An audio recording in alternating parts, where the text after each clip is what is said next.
अस्सलाम वालेकुम dear students. हमारी जो इससे पिछली वीडियो थी जो हमने YouTube पे लगाई थी, ये बेसिकली ये वीडियो मेरा ख्याल है सिर्फ YouTube पे जाएगी और अगर हो सका तो शायद क्रैश कोर्स में कहीं पे एडजस्ट हो जाए। लेकिन ये जो इससे पिछली वीडियो थी हमारी डायरेक्टेड राइटिंग के ऊपर और उसमें हमने नरेटिव राइटिंग को थोड़ा सा टच किया था, उस वीडियो पे अल्लाह का शुक्र है बहुत अच्छा रिस्पॉन्स आया है। यानी उस पर तकरीबन ये रेशो चल रही है कि हर 8वां या 7वां बंदा उसको जो देख रहा है लाइक कर रहा है। And I am really obliged for that. अगर आपको कंटेंट पसंद आया उसका तो उसी के ज़ुमरे में काफ़ी सारे स्टूडेंट्स ने हमसे पूछा था कि सर आप ना अगली वीडियो भी इसकी बनाएं, क्योंकि हमारे पेपर्स आने वाले हैं और हमारे लिए बड़ा मुश्किल है इंग्लिश को तैयार करना। तो हम लोग आज वहीं से कंटिन्यू करेंगे। मैं इसकी यूट्यूब के ऊपर एक सीरीज़ बना दूंगा। आप जब हमारे चैनल पे जाएंगे यूट्यूब में LOT के ऊपर, तो वहाँ आप देखेंगे हमारे चैनल पे ना सीरीज़ बनी हुई है बहुत सारी, इंग्लिश लैंग्वेज, अकाउंटिंग, इस तरह। तो मैं ये इंग्लिश वाली सीरीज़ में ऐड कर दूँगा, आपके लिए एक ही फ़्लो में देखना आसान हो जाएगा। बात शुरू करने से पहले, जिस तरह लास्ट में मैंने आपको एक बात बताई थी, आज भी हम एक छोटी सी बात पहले एक और करेंगे, फिर हम अपने टॉपिक के ऊपर आते हैं। मुझे एक स्टूडेंट ने कुछ दिन पहले कॉल की और बताया कि सर, बल्कि कुछ दिन नहीं, 2 दिन पहले की बात है, कि सर एक ना और भी एक स्टूडेंट है, स्टूडेंट नहीं मतलब एक सेलिब्रिटी है, सो कॉल्ड सेलिब्रिटी पाकिस्तान में, जो उनने 3 साल पहले सर कोई काम किया था और अब ये है कि ना उनको बार बार न्यूज़ चैनल्स जो है ना उसी काम पे बुला रहे हैं। तो मैंने उससे पूछा, मैंने कहा बेटा ये बताएं कि उनका काम इस तरह का जो है वो बार बार न्यूज़ चैनल्स को क्यों याद आता है। कहते हैं सर वो ना बार बार अपने तमाम सोशल मीडिया पे ना वही एक काम पिछला 3 साल पुराने वाला लगाते रहते हैं, कुछ नया नहीं करते। अच्छा, मैंने कहा इस चलो उनका समझ आ गया, न्यूज़ चैनल्स उनको क्यों बुला रहे हैं बार बार। कहते हैं सर वही वाले न्यूज़ चैनल्स हैं जो ना से जिनने पहले 3 साल पहले बुलाया था वो यार बार बार बुला रहे हैं उनको। मैं थोड़ी देर चुप कर गया। उसके बाद मैंने उसको कहा, मैंने कहा बेटे इसका मतलब ये है कि ना तो उन जनाब के पास कोई और काम है उन पिछले 3 साल में शो करने के लिए। अगर उनने किया होता तो उसको भूल जाते पिछले काम को, आगे मूव ऑन कर जाते। और उससे भी बढ़ के ये है कि जो न्यूज़ चैनल उनको बार बार बुला रहे हैं, कुछ थे छोटे से 2 न्यूज़ चैनल्स थे, कभी नाम भी नहीं सुना पहले मैंने उनका। तो वो कहता, मैंने कहा यार कि इसका मतलब ये कि उन न्यूज़ चैनल के पास तो बिल्कुल ही कोई न्यूज़ नहीं है और या कोई और ऐसा इस जो प्रोबेबल चैनल है कोई काम नहीं करने के लिए कि वो बार बार उस चीज़ को रिपीट कर रहे हैं। इस बात को करने की रीज़न ये थी, ये बात आपके आगे काम भी आएगी। एक चीज़ जो हमारे इंग्लिश के लास्ट हमारी टॉक में रह गई है और हमने उसको बहुत ज़्यादा फोकस करना है, वो ये इंग्लिश के पेपर में या उर्दू के पेपर में, दोनों की बात करूँगा यहाँ पे। जो भी आपका राइटिंग का पेपर है, अगर आप कैम्ब्रिज के अंदर फ्रेंच ले लें, जर्मन ले लें, जिस भी पेपर में आपने लिखना है डायरेक्टेड राइटिंग होगी। उर्दू में भी डायरेक्टेड राइटिंग होती है। हमारा पेपर जो बी है हमारा, यानी कि उर्दू सिलेबस बी है ओ लेवल्स का, उसका जो पहला हमारा वो होता है पेपर होता है, उसमें हमें डायरेक्टेड राइटिंग का पहला पोर्शन करना होता है। सिमिलरली अगर आप A लेवल्स में चले जाएँ तो A लेवल्स में आप देखेंगे कि वहाँ भी आपको उर्दू के पेपर में राइटिंग करनी पड़ती है। इंग्लिश लैंग्वेज का तो पेपर है ही सारा राइटिंग का, उसके अंदर 4 पेपर्स हैं इंतहाई मुश्किल, डिफरेंट तरह के उसमें राइटिंग्स होती हैं। तो आपने राइटिंग में रेपिटेटिव्स लानी। रेपिटेटिवनेस से हो सकता है आपको देख के अपनी चीज़ अच्छी लग रही हो। जिस तरह मैंने बताया ना, वो साहब हैं जो बार बार अपनी चीज़ पोस्ट करते रहते हैं एक ही चीज़ को 3 साल से, हो सकता है उनको देख के वो चीज़ बहुत खूबसूरत लगती हो कि मैंने बहुत बड़ा काम किया। इस तरह अपनी राइटिंग में हो सकता है आपको लगता हो बार बार लिख के कि मैंने सेम बात रिपीट कर करके बहुत अच्छा इंप्रेशन बनाया है। जैसे कुछ स्टूडेंट्स की याद होती है, वो हर 3 या 4 लाइनों पर लिख देते हैं, it was very good, it was very interesting, it was very amazing. Examiner को पहली बारी में समझ आ गया है कि इट वॉज़ इंटरेस्टिंग। उसको इट का मतलब पता है, वॉज का मतलब पता है, इंटरेस्टिंग का मतलब पता है, और उससे भी इम्पोर्टेंटली उसको इनके सिनोनिम्स भी पता है। आप इंटरेस्टिंग लिखो, अमेजिंग लिखो, एक्साइटिंग लिखो, व्हाट्सएवर लिखो, उसको उनका मतलब भी पता है, उसको उनका जिस्ट भी पता है, यानी किस जुमरे में बात की जा रही है वो भी पता है, उसको पता है, उसको ज़रूरत नहीं है आपके बार बार रिपीट करने की। ऑन द अदर हैंड, अच्छा ये आपका आप हो, आपकी मिसाल है उन साहब की जो बार बार चीज़ पोस्ट कर रहे हैं, और आपकी जो पेपर है उसकी मिसाल है उस न्यूज़ चैनल की जो बार बार वही चीज़ लिख रहा है। अब आप सोचो कि आपका जो लिखने का अंदाज़ है, जो आप पेपर में बार बार चीज़ रिपीट कर रहे हैं, एग्जामिनर का वही हाल है जो स्टूडेंट का था जिसने मुझसे बात की।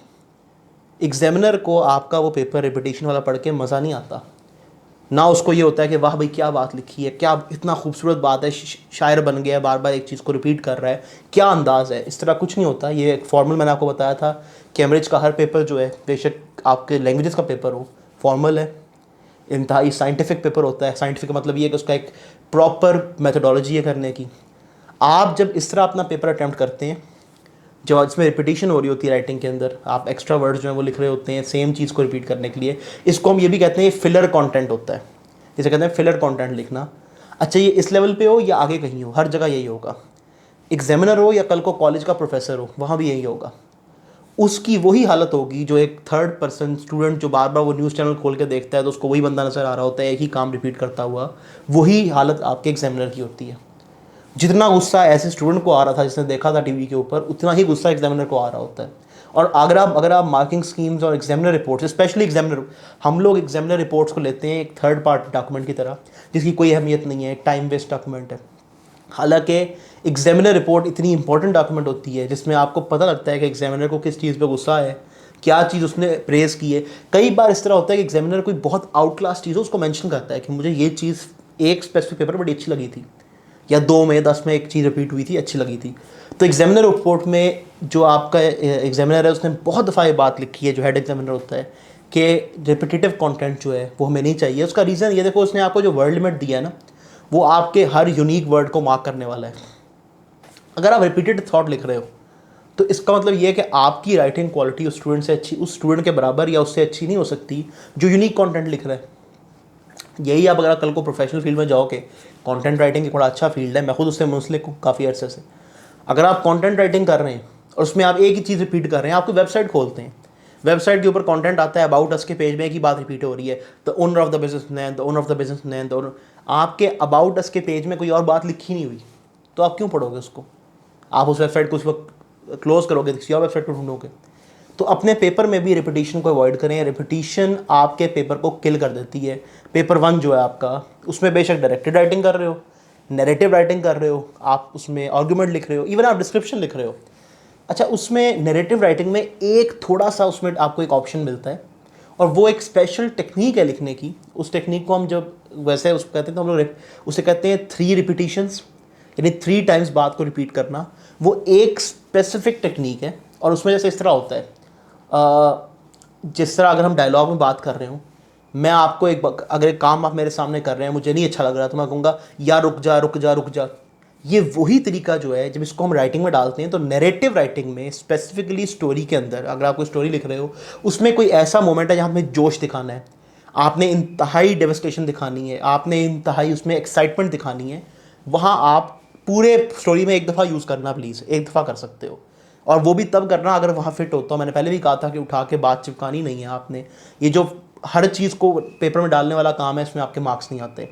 वो एक स्पेसिफिक सिचुएशन है जहाँ आप ऐसे कर सकते हैं, और वो बड़ा एक खूबसूरत राइटिंग टेक्निक होती है। उस राइटिंग में बड़ा निखार आता है, सिर्फ स्टोरी राइटिंग में, वो भी एक ही छोटी सी बात और ये आम तौर पे डायलॉग्स में होता है, ये नरेशन वाले पार्ट में नहीं होता। ये जब फर्स्ट पर्सन कोई डायलॉग लिखा होगा ना स्टोरी के अंदर, वहाँ ये बात आएगी, कुछ बंदे के बोलने का अंदाज़। खैर, ये मैंने आपको छोटी सी बात बता दी आपके नैरेटिव राइटिंग की। अब हमने लास्ट टाइम जो बात ख़त्म की थी, हम बात कर रहे थे उस टाइम आर्ग्यूमेंट की। मैंने कहा था हम इस बात आर्ग्यूमेंट को डिस्कस करेंगे। आर्ग्यूमेंटेटिव राइटिंग, जिस तरह मैंने आपको लास्ट टाइम बताया था, आपकी फर्दर एजुकेशन में सबसे इंपॉर्टेंट चीज़ है। अगर आपको आर्ग्यूमेंट लिखना नहीं आता, आपको दुनिया जहान की बाकी राइटिंग सीखनी आती हैं, आप ना कॉलेज पास करोगे। कॉलेज तो आप सोच लो कि आपका कॉलेज में GPA 2 के करीब रहेगा, आपका 4 पे नहीं आ सकता। और उसके बाद जब आप उसमें जाते हो, अल्लाह अल्लाह करे पास हो गए, आप चले गए हायर एजुकेशन के अंदर, यानी आप चले गए पोस्ट ग्रेजुएट में, आप चले गए PhD वाला के अंदर, आपसे थीसिस लिखा ही नहीं जाएगा। तो आर्ग्यूमेंट में कुछ चीज़ें आपने याद रखनी है, और ये वो मिस्टेक्स बता रहा हूँ जो मैंने खुद बहुत दफ़ा की हैं, इसलिए मुझे याद है कि ये मिस्टेक तो बच्चा कर ही जाता है। एक चीज़ ये कि आर्ग्यूमेंट एक फॉर्मल राइटिंग है, अगेन जिस तरह आपका डायरेक्टेड राइटिंग है फॉर्मल राइटिंग होती है। आपको प्रॉपर स्टार्ट, देखो फॉर्मल राइटिंग का एक बड़ा ना खूबसूरत बात होती है, वो है स्टार्ट, मिड और एंड। नैरेटिव राइटिंग को हम देखें ना, नैरेटिव राइटिंग में आपको ऐसा स्ट्रक्चर नहीं मिलता स्टार्ट मिड एंड वाला। हाँ, नैरेटिव राइटिंग में कुछ स्ट्रक्चर्स हैं, अच्छे स्ट्रक्चर्स हैं। जैसे हम बात करते हैं क्लिफ हैंगर की। क्लिफ हैंगर ये होता है कि या तो आप स्टोरी ऐसे शुरू ऐसे पॉइंट से करो जहाँ ना बहुत सस्पेंस है। एक फॉर एग्जांपल में, अगर आपने वो मूवी देखी हो, बाजार नाम की एक मूवी आई थी, बड़ी खूबसूरत मूवी है, जिसको इसका स्टॉक मार्केट ट्रेडिंग का शौक है उसको समझ भी आ गई होगी, जिनको नहीं है शौक शायद उनको ना पसंद आई हो, लेकिन इकोनॉमिक्स के स्टूडेंट को बड़ा मज़ा आएगा मूवी देख के वो वाली। उसमें अगर आप देखो ना, बाजार मूवी के अंदर आपने एक चीज़ नोटिस की होगी, वो जब स्टार्ट होती है, एक बंदा आपको देखते हो कि खड़ा हुआ है अपनी बिल्डिंग के उस पर खड़ा हुआ है, गिरने वाला है, कूदने वाला है वहाँ से। अब आपको नहीं पता कि वो वहाँ क्यों पहुँचा, ऐसा क्या हुआ, क्या रीज़न था। तो आप अगर ऐसे उससे स्टार्ट करते हो, ये थोड़ा सा मुश्किल है स्टार्ट करना ऐसे उससे, इसलिए मुश्किल है कि स्टूडेंट से पिछली स्टोरी कनेक्ट नहीं हो पाती। लेकिन क्लिफ हैंगर का सबसे इंटरेस्टिंग पार्ट होता है उसका एंड। जैसे आप में से किसी ने अगर अ टेल ऑफ टू सिटीज़ पढ़ा हो, अ टेल ऑफ टू सिटीज़ के अंदर हमें ये याद है कि जो उसका बिल्कुल एंड है ना, इंतहाई अच्छा नॉवल है, चार्ल्स डिकेंस का एक बहुत यानी कि चलता हुआ नॉवल है, एक इंतहाई खूबसूरत स्टोरी है उसकी। उसका जो आपका आखिरी चैप्टर का बिल्कुल आखिरी पेज होगा ना, उसमें दी हुई है उसने सिडनी कार्टन की स्पीच, छोटी सी स्पीच दी हुई है उसकी। जिसने नहीं पढ़ा वो उसको बता देता हूँ। थोड़ा सा साइनॉप्सिस ये है कि एक बंदा है, उसने कि अपनी यानी कि जिन लोगों को अंदर से पसंद करता है, ऊपर से बड़ा वो उखड़ा उखड़ा सा रूथलेस टाइप का बंदा है, उसे कोई पसंद नहीं करता, सब कहते हैं कि अजीब सा आदमी है। उसने जिन लोगों से वो मोहब्बत करता होता है, जिस फैमिली से, जिन लोगों से, उनको बचाने के लिए वो अपने आप को स्वैप कर देता है अपने हम शक्ल के साथ, जो उस फैमिली का यानी कि मेन बंदा है उसके साथ अपने आप को स्वैप कर देता है और उसकी जगह फांसी चढ़ जाता है। ये है बिल्कुल सिंपल स्टोरी, बाकी आप पढ़ लेना। अब उसमें ना एंड में उसकी एक स्पीच दी हुई है, और ये जिनने कि ये स्टोरी आमतौर पे हमारे सिलेबसेस में शामिल होती है कैम्ब्रिज वाले स्कूल्स के, तो आप लोग में मोस्टली पढ़ चुके होंगे। उसमें होता क्या है, वो एंड में एक स्पीच देता है जब उसको वो लग रही होती है, फांसी लग रही होती है, तो लोग ये कहते हैं कि हमें उसकी आंखों से ही लग रहा था कि वो ये बोलेगा। तो वो अपनी स्पीच में कहता है कि मैं आगे ये देख रहा हूँ, मैं आगे ये देख रहा हूँ। तो उससे आपको कुछ हद तक ना अंदाज़ा होता है कि आगे स्टोरी क्या हुई होगी। जैसे वो कहता है कि मैं देख रहा हूँ कि जो छोटी बच्ची है वहाँ पे 2-3 साल की, 4 साल की होती है, ये बड़े होकर अपनी माँ की तरह दिखेगी, इसका बाप बहुत बड़ा आदमी बन जाएगा, जो इनके वो है, जो उसमें बूढ़ा एक आदमी होता है वो काफ़ी लंबी उम्र जिएगा। इस तरह की बहुत सारी बातें वो करता है। असल स्टोरी में काफ़ी लंबी वो है जो पफिन क्लासिक्स की आ रही है, इसमें छोटी स्टोरी है, लेकिन आपको ऐसे मोड़ पर छोड़ता है। सिमिलरली इससे भी आगे जाना है तो क्लिफ हैंगर वो होगा जैसे कुछ मूवीज़ के देखो, एंड में क्या होता है, पूरी मूवी चल रही होती है, उसमें एक आम तौर पे हॉरर मूवीज़ में बहुत ज़्यादा होता है। जैसे आप देखो ना, इवल डेड की कोई मूवीज़ देखो, तो उसमें पूरी मूवी में एक ही विलन को चेस कर रहे होते हैं, उसे ख़त्म करने की कोशिश कर रहे होते हैं, उसके बाद ना वो एंड में जीत जाते हैं, एंड में वो विलन ख़त्म हो जाता है। बिल्कुल एंड में क्रेडिट्स के बाद दिखाते हैं कि ज़मीन से हाथ निकल रहा है और फिर से उसकी आत्मा आ गई है। तो ये जो आपका एक स्टोरी ना, अब जो रीडर है, जो आपका एग्जामिनर है, वो ऐसे कुर्सी के एज पे बैठा हुआ है, उसको on the edge of seat है, उसको नहीं पता कि अब इसके बाद क्या होने वाला है। तो आप ऐसे अगर स्टोरी लिख सकते हो, नरेशन राइटिंग में ज़रूर लिखो। Cliff hanger is a very interesting part of story. दूसरा इसमें टेक्निक होती है फ्लैशबैक। फ्लैशबैक बेसिकली ये है कि आप स्टोरी मिडल या एंड से शुरू करते हैं, यानी आपका जो स्टार्ट है मूवी उसका स्टोरी का, वो या मिड होता है या एंड होता है। जैसे मैंने एक स्टोरी लिखी थी, मुझे याद है, किसी टेस्ट वगैरह के लिए। उसमें जब मैंने स्टार्ट किया था मैं किस पॉइंट पे था, मेरा पॉइंट वो था कि एक जो सोल्जर है वो उसमें लेटा हुआ है और अब ना यानी उसका खून बह रहा है। अब ये मेरी स्टोरी का स्टार्ट है, और मैंने उसमें फिर उसके बाद आपने पूरी बैकग्राउंड से स्टोरी ला के वहाँ तक कनेक्ट करनी होती है। आपका स्टार्ट और आपका एंड वहीं होगा। स्टार्ट मेरा वहीं से हुआ, फिर मैंने पूरी स्टोरी बताई किस तरह एक वो हो गई, जंग स्टार्ट हो गई उसके अंदर, यानी कि हम थोड़ा सा हमने ट्विस्ट डाला उसका। ये उस वक्त की बात है जब मुझे ये नहीं पता था कि हमने टेररिज्म वगैरह पे स्टोरीज नहीं लिखनी, लेकिन उस वक्त ये था कि सर ने कहा था लिखें। तो मैं आपको फ्लैशबैक की बात समझा रहा हूँ। पूरी स्टोरी आके एंड में जंग पे ख़त्म हुई। अब मेरी स्टोरी का एंड आखिरी पैराग्राफ में पहली लाइन वही थी, जो मेरी बिल्कुल स्टोरी की पहली लाइन थी, वही मेरे आखिरी पैराग्राफ की पहली लाइन थी कि अब वो वहीं लेटा हुआ है, उसको खून निकल रहा है। और उसके बाद मैंने 2 लाइनें सिर्फ और लिखी कि इसी तरह खून निकलता रहा, सूरज ढलता रहा, और जिस वक्त जो ब्यूटीफुल नाइट्स आसमान के ऊपर आई। ये ब्यूटीफुल नाइट वाला डायलॉग जब बेसिकली ट्रॉय जिसने मूवी देखी हुई है तो बड़ा खूबसूरत डायलॉग है उसमें, जब वो उठ के जा रहा होता है, जो आपका अर्शिमिगस नहीं, जो एक्लिस है, जो एक्लिस वहाँ से उठ के जा रहा होता है, एशलिस कह लो, एक्लिस कह लो, दैट्स अप टू यू। जब वो वहाँ से उठ के जा रहा होता है तो वो देखता है ऊपर, कहता है कल बहुत ज़्यादा खून खराबा होने वाला है, तो आज की ये खूबसूरत रात जो है इसको एंजॉय करो, द ब्यूटीफुल नाइट। तो वो है कि उस तरह बिल्कुल ना, उसका मैंने लिखा है कि उसका खून निकल रहा है उस बंदे का, वो तकरीबन मरने वाला है, रात आती जा रही है। जैसे ही ब्यूटीफुल नाइट का वो सीन आया कि आसमान बिल्कुल चांद आसमान पे आया, वो मर गया। ये हमारा बिल्कुल आखिरी पैराग्राफ था। तो स्टोरी शुरू कहाँ से हुई, बिल्कुल स्टोरी हमारे एंड से हुई, फिर मैं उसको लेके आया पूरी स्टोरी घुमा के वहीं पे वापस, और एंड में मैंने उसकी एंडिंग कर दी। फ्लैशबैक में आप चाहो तो मिड से भी शुरू कर सकते हो, यानी आप चाहो तो मिडल ऑफ द स्टोरी से शुरू करके बैक से वहाँ तक लाओ और उसको आगे ले जाओ। अच्छा, एक होती है फ्लैशबैक की टेक्निक जहाँ स्टोरी बार बार वेव कर रही होती है।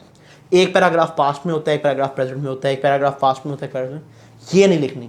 इसका रीज़न ये है कि इस तरह की टेक्निक में आपको बहुत ज़्यादा वर्ड लिमिट की ज़रूरत है। इस तरह की स्टोरी आपसे हैंडल नहीं होगी। हैंडल इन सेंस स्टोरी आप होते हैंडल कर लो, स्टोरी हैंडल बच्चे कर लेते हैं। मसला होता है आपकी ग्रामर का, और ग्रामर देखो उसने सिर्फ स्टोरी नहीं पढ़नी, याद रखो आपकी ग्रामर आपकी राइटिंग क्वालिटी भी चेक कर रहा है। तो बच्चों से कई बार टेंस की गलती हो जाती है कि पिछली स्टोरी जो ला रहे हैं उसमें इज़ था, वॉज था, वहाँ पे इज़ था, वॉज था, कहाँ क्या लगाना है, हैज़ बीन कहाँ होना है, हैव बीन कहाँ लगाना है, विल हैपन कहाँ लगाओगे, हैपन्ड कहाँ लगाओगे। तो आपने ये मल्टीपल टेक्निक यूज़ नहीं करनी। इससे मैं आपको रोक रहा हूँ, ये आपको फ़ायदा नहीं नुकसान देगी। सिंपल फ्लैशबैक, एक साइड से शुरू करो, कोने तक वहाँ पे आओ, आगे चले जाओ, एंड से शुरू करो, बिल्कुल वापस वहीं पे शुरू से लेके एंड तक आओ और एंड कर दो, ये पॉसिबल है। दो अच्छी टेक्निक्स हैं। तीसरी पर वही होती है, इस तरह आप एक स्टोरी शुरू करते हैं वंस अपॉन, मैं आपको एक बात समझा रहा हूँ, आपने इस चीज़ को याद रखना है। स्टोरी के स्टार्ट में ये जिसने लिखा ना वंस अपॉन अ टाइम, उसका ग्रेड नहीं आता, ये मैं आपको गारंटी दे रहा हूँ। एग्जामिनर ने नॉवल टाइप की आपसे, इवन तो नॉवल की स्टार्टिंग भी ऐसे नहीं होती, नॉवेल्स की स्टार्टिंग देखो, जिसने आपको टेल ऑफ टू सिटीज का बताया, it was the best of times, it was the worst of times, बड़ा अगर आप टेल ऑफ टू सिटीज की स्टार्टिंग देखो, इतनी क्लासी स्टार्टिंग है, मज़ा आ जाता है। तो आपने वंस अपॉन अ टाइम वाली स्टार्टिंग नहीं करनी, आप या कोशिश करो क्लिफ हैंगर लिख लो या फ्लैशबैक लिख लो, अगर नॉर्मल स्टोरी भी लिखो तो उसको ना एक डिसेंट एक ग्रेसफुल स्टार्ट दो। खैर यहाँ तक बात क्लियर हो गई। अब उसके बाद हम आ जाते हैं आर्गुमेंटेटिव के ऊपर, जितना हमारा इस वीडियो में कवर होगा हम कर लेंगे, क्योंकि नरेटिव राइटिंग के कुछ चीज़ रह गई थी और वो डिस्कस करनी ज़रूरी थी। तो अब हम शुरू करेंगे आर्गुमेंटेटिव राइटिंग को। देखें, जितनी मैंने पहले बात की कि आर्गुमेंटेटिव राइटिंग के अंदर मैं आपको बताया है कि वो आपको आगे काम आएगी, उसमें फॉर्मल राइटिंग है। आपको प्रॉपर स्टार्ट चाहिए, आपको अच्छा आर्ग्यूमेंट में ना, आर्ग्यूमेंट देखो, आपके घर में अगर बहस हो रही है ना, तो बहस मतलब ये कि अगर फ़र्ज़ करो आप एक चीज़ के हक़ में हो तो आपका भाई उस चीज़ के खिलाफ होगा आपके, या कोई ना कोई आर्ग्यूमेंट होगा ही तब ना जब एक बंदा आपके मुखालिफ उस पर बात करेगा। अगर सब कहें जी हाँ में हाँ मिलाएं तो आर्ग्यूमेंट तो ना हुआ, वो तो आपने फतवा दे दिया, वो मान गए। लेकिन उसमें एक है कि आप एक बात करो, अगला आपको एक बात करे, फिर आप एक बात करो, अगला एक बात करे, बात से बात टकराएगी तो आर्ग्यूमेंट होगा। तो आर्ग्यूमेंटेटिव राइटिंग के अंदर आपने दोनों साइड्स पे लिखना होता है। बहुत कम टॉपिक्स ऐसे हैं, वो भी ओ लेवल में नहीं, जर्नल पेपर इंग्लिश का जो होता है हमारा ए लेवल्स के अंदर, एएस लेवल के अंदर, उसमें होते हैं ऐसे टॉपिक्स जहाँ दोनों आपको ना कई बार नहीं लिखने पड़ते, एक साइड की लिखनी होती है। वरना ओ लेवल के अंदर जितने भी आपको आर्ग्यूमेंटेटिव राइटिंग के टॉपिक्स मिलेंगे उसमें दोनों साइड लिखना होता है। पहले आपका फॉर्मल स्टार्ट होगा, आपने उसमें अपना थीसिस स्टेटमेंट देना है। अच्छा, ये मैं आपको इसलिए बता रहा हूँ कि थीसिस स्टेटमेंट जब आप कॉलेज में जाओगे, थीसिस स्टेटमेंट एक इंतहाई क्रूशल पार्ट है राइटिंग का। बच्चों को नहीं पता होता, पहले कॉलेज के पहले 3-4 ऐसे उसमें इंतहाई ब्लंडर्स करते हैं, जीपी ख़राब कर लेते हैं अपना।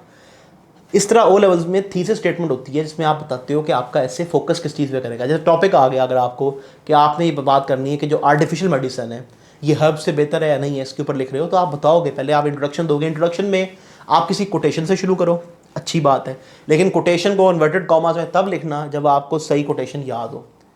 अगर नहीं याद तो आप उसको अपने वर्ड्स में ट्रांसलेट करके विदाउट इन्वर्टेड कॉमा स्टार्ट करो, बजाय कि आप इन्वर्टेड कॉमर्स में उसको लिख दो और आपको सही ना याद हो, फिर मार्क्स कटेंगे। ईडीएम से स्टार्ट करो, प्रोवर्ब से स्टार्ट करो, अप टू यू, एक अच्छा स्टार्ट दे सकते हो, वैसे स्टार्ट कर दो, अच्छा स्टार्ट दिया जाता है। कई बार आपको नहीं देनी पड़ती ये चीज़ें, एक अच्छा स्टार्ट वैसे निकल आता है। आप एक अच्छा स्टार्ट दें और उसके बाद आपने थीसिस स्टेटमेंट बतानी है कि आप किस बारे में बात कर रहे हो। उसके बाद जितनी हमारी वर्ड लिमिट है ना, तकरीबन आप 3 से 4 पैराग्राफ्स दोनों साइड के बना सकते हैं।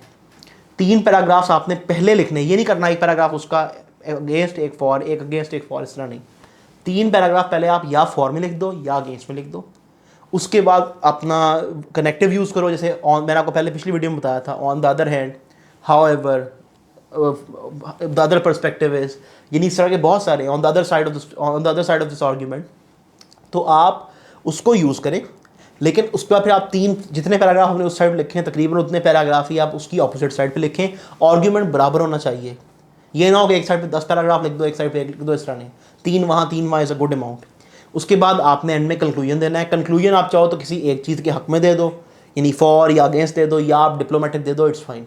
डिप्लोमेटिक बेहतर होता है क्योंकि उसमें आपको अगर अपना खुद का ऐसे वे ना हो रहा हो कि मैंने किस टाइप पे ज़्यादा अच्छे पॉइंट्स लिखे हैं, तो डिप्लोमेटिक दे दो। और उसमें भी जो आपका कंक्लूजन होता है उसको लिखने की बहुत सारी टेक्निक्स होती हैं। जैसे फॉर एग्जांपल कुछ लोग कंक्लूजन लिखते हैं तो उसमें आप आगे ये नहीं, आपको स्टाइल आता जाता है लिखने का कि आप एंड में एक छोटा सा क्वेश्चन डाल देते हो।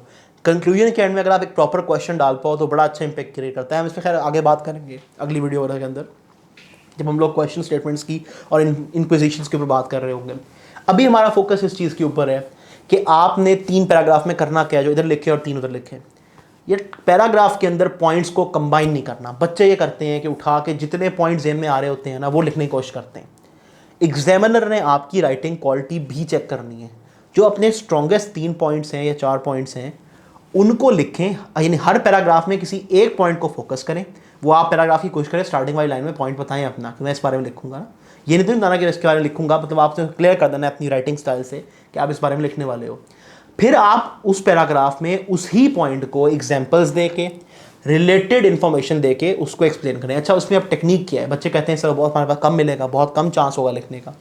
तरीका ये है कि आप पॉइंट ही ऐसा चूज़ करो जो बहुत ब्रॉड हो। जैसे मैं अगर लिखना चाहता हूँ कि मेडिकल, उसके हम मेडिसिन की बात कर रहे हैं, आर्टिफिशियल मेडिसिन की, तो मैं लिखना चाहता हूँ कि उससे एक बात यह है कि मैं लिखूँ मेडिकल वो जो है वो बैक्टीरियल प्रॉब्लम सॉल्व करती हैं।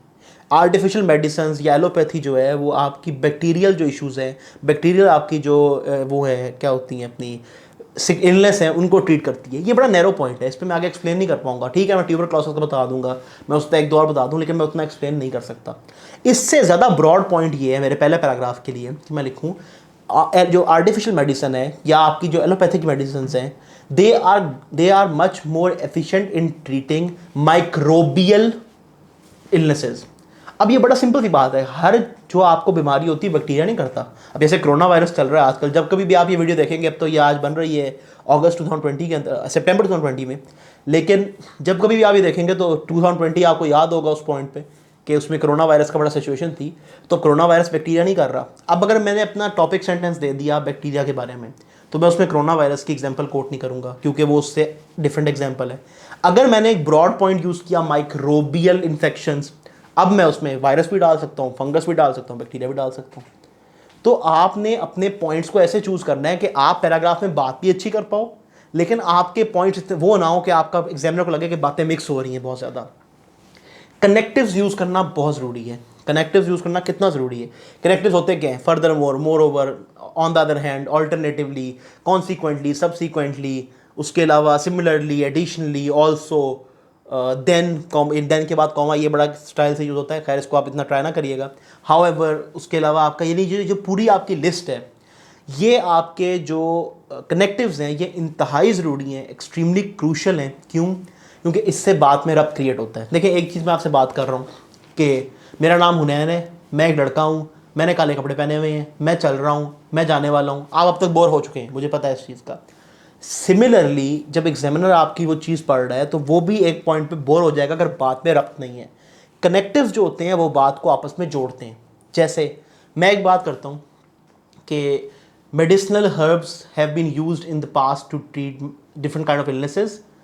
अब मैं इसमें कनेक्टिव नहीं ज्वाइन करता, मैं लिखता हूँ tuberculosis was not treated by medicinal herbs. अब इसको आप जरा सुने, medicinal herbs were used in the past to treat different kind of illnesses, full stop, tuberculosis was not treated by medicinal herbs. अब इसमें रब्त नहीं है, मैं एक बात पहले कुछ कर रहा हूँ, अब मैं उसके बाद एकदम से फुल स्टॉप लगा के नई बात कर रहा हूँ। ये कहाँ से ज्वाइन हुआ? अब मैं लिखूंगा कि अगर मैं इसको क्यों लिखता, medicinal herbs were used in the past to treat multiple illnesses, comma, however. यहाँ पे वैसे जो इसका तरीका होता है वही होता है, अगर आप लाइन को तोड़ना ना चाहें, अगर आप लाइन को तोड़ के दो सेंटेंस बनाएंगे तो फुल स्टॉप, फिर आप लिखेंगे हाउएवर, कॉमा, आगे लिखेंगे however it was not used to treat tuberculosis. एक तो ये हो गया। एक ये मैं लिखूंगा medicinal herbs were used in the past to treat multiple kind of illnesses, यहाँ कॉलन आएगा, जो दो डॉट होते हैं, कॉलन, उसके बाद हाउएवर में एच कैपिटल नहीं होगा, छोटा एच होगा, हाउएवर, कॉमा, आगे मैं अपनी बात पूरी कर दूं। अब ये बात में रब्त आया, तो कनेक्टिव्स को यूज करने की आड़ डालें, बहुत ज़्यादा नहीं, कितना ना हर जगह कनेक्टिव नजर आ रहे हो, लेकिन हर दूसरी से तीसरी लाइन में कनेक्टिव जरूर यूज करें। सेंटेंस स्ट्रक्चर आपने डिफरेंट यूज करना है ताकि आपके आर्गुमेंट में स्ट्रेंथ पैदा हो, मतलब फीका आर्गुमेंट ना हो कि आप कंप्लेक्स सेंटेंस यूज ही नहीं कर रहे, आपको बात से बात निकालना नहीं आ रहा, तो एग्जामिनर ऑब्वियसली समझेगा कि इस बच्चे की उतनी ग्रिप नहीं है। हम कंप्लेक्स सेंटेंसेस को इंशाल्लाह एक वीडियो में डिस्कस करेंगे बहुत डिटेल के अंदर, क्योंकि ये बड़ा एक क्रूशियल टॉपिक है, बच्चों का मसला होता है इसके अंदर। खैर, सेंटेंस स्ट्रक्चर के ऊपर इसकी उसके ऊपर भी बात करेंगे, जो हमारी वर्ब की टेंसेस हैं, लेकिन अभी इस वीडियो में नहीं। तो आपने एक साइड पे लिख लिया, अब आपने जब 3 पैराग्राफ खत्म करके एक साइड के दूसरी साइड पे लिखना शुरू करना है, तो यहाँ लिखें, कनेक्टिव डालें, however, on the other hand, on the other side of the argument, ताकि पता हो कि बात चेंज हो रही है। अब एग्जामिनर एक फ्लो में पढ़ रहा है, उसको पता ही नहीं बात चेंज हो रही है। अभी आप कह रहे थे हाँ भाई एलोपैथी अच्छी, एलोपैथी अच्छी है, एलोपैथी अच्छी है, फौरन शुरू हो गया एलोपैथी गंदी।